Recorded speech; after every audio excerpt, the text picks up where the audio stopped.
Ազգային ժողովի մեծարգո նախագահ, հարգելի փոխնախագահներ, հարգելի գործընկերներ, սիրելի ժողովուրդ։ Ես կհարգեմ ազգային ժողովի նախագահի առաջարկը, հնարավորինս կրճատելով իմ ելույթը, չնայած ասելիքս բավականին շատ կարող էր լինել, բայց կանդրադառնամ որոշ հարցերի, որտեղ այստեղ հնչել է նախորդ քննարկման ժամանակ, երբ որ քննարկվում էր Պաշտպանության հանձնաժողովի նախագահի թեկնածությունը, որը շարունակվեց նաև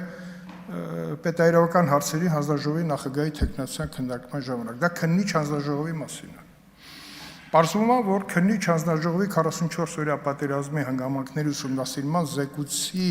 մասին կասկածներ հայտնում են մարդիկ, որոնք դա կարդացել են։ Դրանք շատ սակավաթիվ են, բայց օրինակ Արթուր Խաչատրյանը եւ Գեղամ Մանուկյանը կարդացել են։ Ես կուզեի, որպեսզի բոլորը կարդան, նաև մեր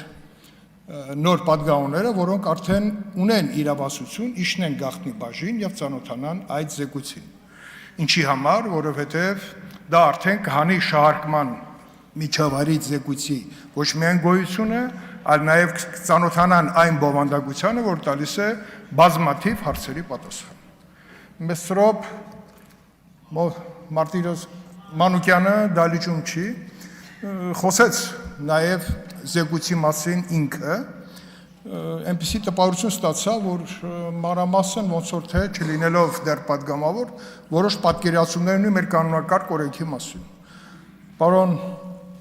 Մեսրոպ Մանուկյանը լավ կլինի, որ ունի նաև հնարավորություն ծանոթանա քառօրյա պատերազմի քննիչ հանձնաժողովների զեկույցին, որովհետև այնտեղ կա նաև հիշատակում, թե մեր անհաջողությունները այդ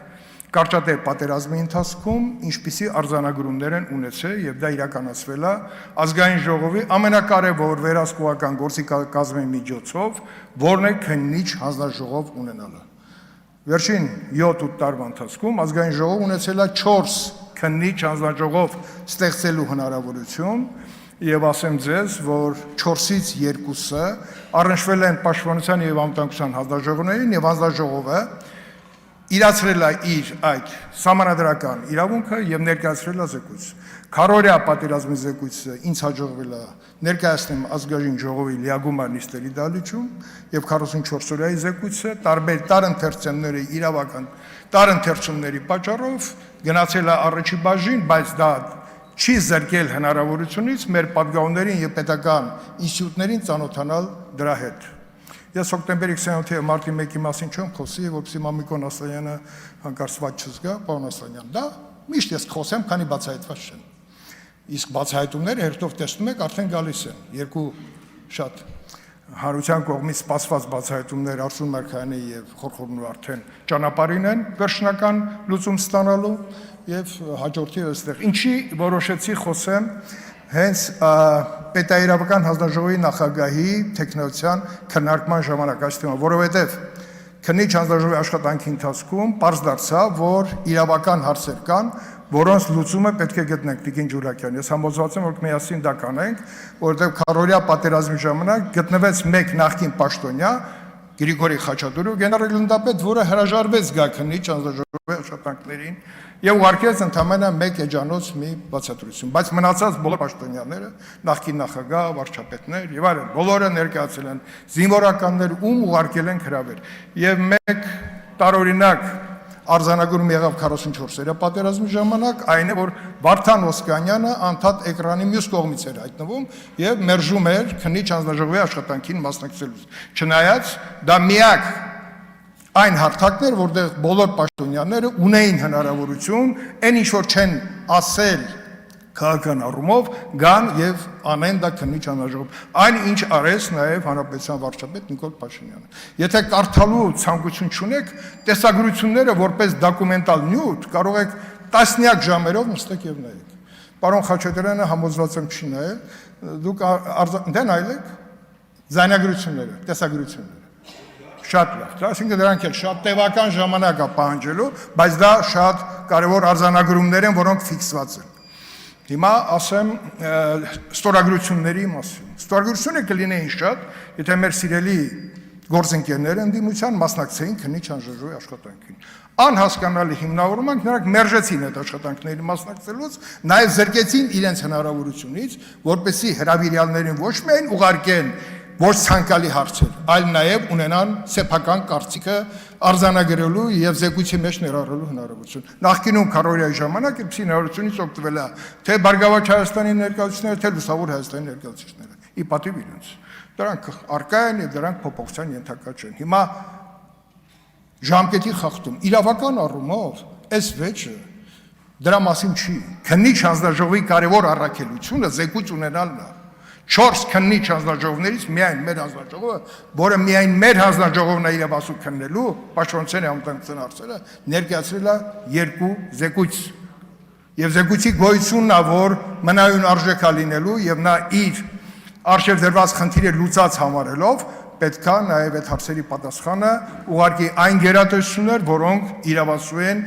այդ զեկույցից օգտվելով իրականացնել ուղումներ այն բացողումների մեջ, որը մեզ նաև բերել է պարտության։ Եղամ Մանուկյանը ասեց, որ մեր զինված ուժերը կարելի ասել այլևս չկան։ Ես կարող եմ մի մասում համաձայնվել, պաշտպանության բանակը այլևս չկա, բայց մեր զինված ուժերը ոչ միայն կա, այլ նաև ապրում է իր զարգացման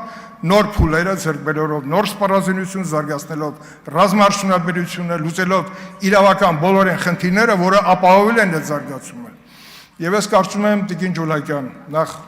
վստահ եմ, որ դուք ստանաք մեր խմբակցության մաքսիմալ ձայները, որովհետև մենք իրար գիտենք նաև ճանապարհ անցնելու շնորհիվ, ձեզ եւ Ագալաքսյան նշել եմ, մարդուն ճանաչում են ճանապարհ անցնելով միասին, դուք կանեք դա, քննիչ հանձնաժողովների մասով ասեմ ձեզ, որ այն խնդիրը, որ հրավիրյալները պետք է իրավունք չունենան, չներկայանան, այդ խնդիրը օրենսդրական լուծում է պահանջում։ Կարծում եմ պարոն Հարություն Հարությունյանը մեզ օգտակար կլինի այդ հարցի լուծմանը մասնակից լինելու, որովհետև այդտեղ մենք չհաջողեցինք ճիշտ մշակումներ ունեցանք պաշտպանության հանձնաժողովում, բայց այստեղ էլ պետք է